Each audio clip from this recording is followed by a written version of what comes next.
Sure, we have been able to develop magnificent inventions like refrigerators, the internet, and anime, but what use are these developments on a planet in decline? Our Western privilege is a result of the things we've created, the things we unconsciously use every week to give us a fleeting moment of happiness. These things are a part of something much, much bigger than we can comprehend. Let me explain. According to an online carbon footprint calculator, the average American adopts lifestyles that need the resources of 2 to 4 Earths, roughly. Yet if we look at a large oil firm like ExxonMobil, you can be sure that their carbon footprint is far more than that of the typical person. Companies have, for years, acquired control of national economic interests while relying heavily on environmental damage. Despite the fact that they appear to be very recent, the harm they are creating is much more extensive than you and I could possibly imagine. Environmental anxiety is actual. It is much too unreasonable to allow these powerful organizations to rule our planet.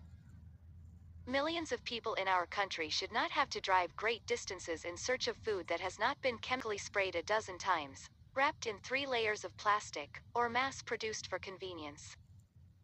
It is just too ridiculous that the wealthy are making money off of selling the riches of the world in a plastic bottle while lower and middle-class families argue over how to pay for their utilities and basic necessities.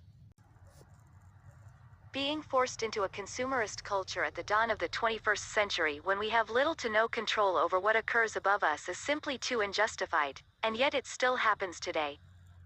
Is it right that these businesses continue to profit from the lives of the disposable even as we urgently try to eliminate all plastic, meat, and disposable products from our life?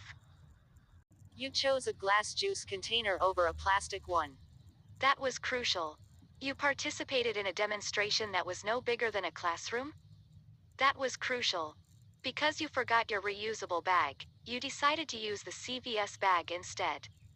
It also mattered. We frequently allow our shame and fear to rule, but not this time. If anyone is going to save our Mother Earth, it's you, so we must use it to our advantage. We must act without hesitation, relentlessly, and persistently.